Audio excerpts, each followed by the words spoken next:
पढ़ें आगे बढ़ें यूट्यूब चैनल पर आपका बहुत बहुत स्वागत करता हूँ। आज पुनः कक्षा 12 का संस्कृत दिग्दर्शिका का महर्षि दयानंदा का दूसरा भाग। पहला भाग आप पढ़ चुके। तो सबसे पहले आपको लिखना है संदर्भ। तो संदर्भ में आप लिखेंगे प्रस्तुत गद्यांश हमारी पाठ्य पुस्तक संस्कृत दिग्दर्शिका के महर्षि दयानंदा नामक पाठ से दिया गया है। अब लिखना आपको अर्थ।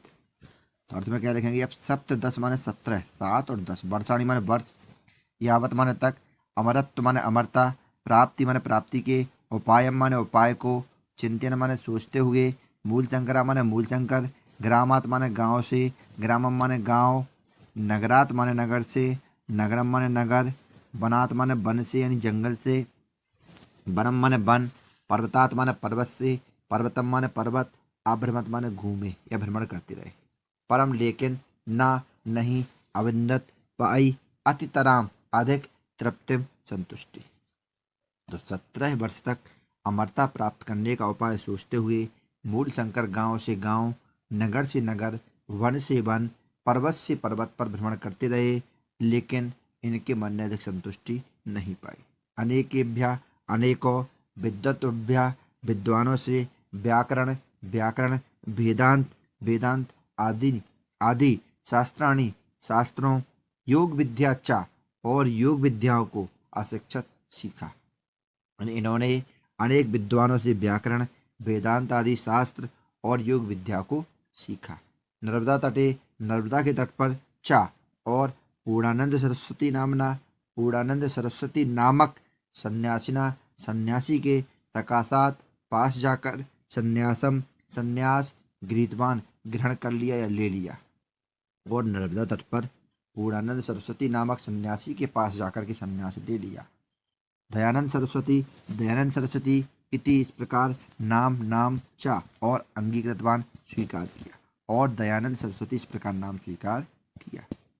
क्रमेण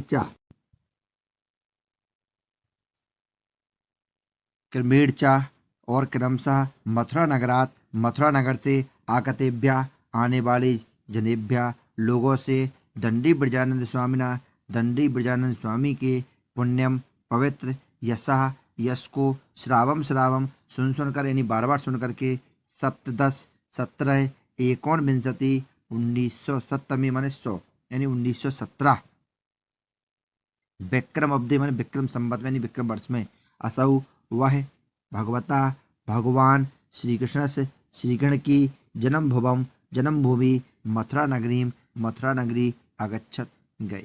और क्रमशः मथुरा नगर से आने वाले लोगों से दंडी ब्रजानंद स्वामी के पवित्र यश को बार बार सुनकर के वे 1917 विक्रम संवत में भगवान श्री कृष्ण की जन्मभूमि मथुरा नगरी गए।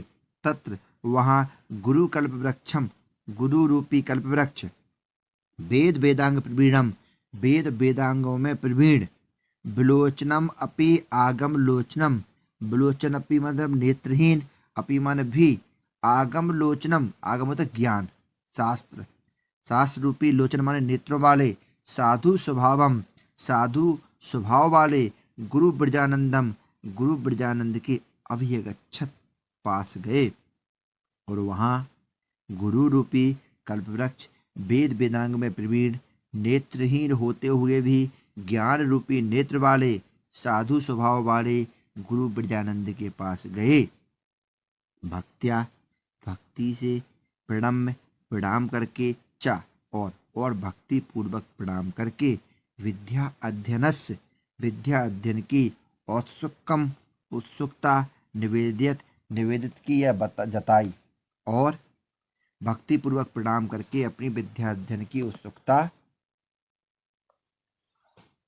बताई या जताई।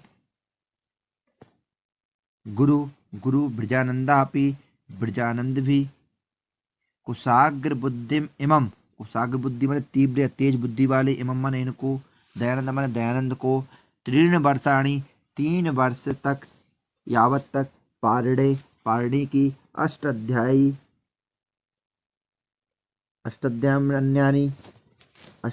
अन्यानी च शास्त्राणी, अष्टाध्यायी माने अष्टाध्यायी और अन्यानी माने अन्य दूसरे, चा माने और, शास्त्राणी माने शास्त्रों का अध्यापयामास, अध्ययन कराया।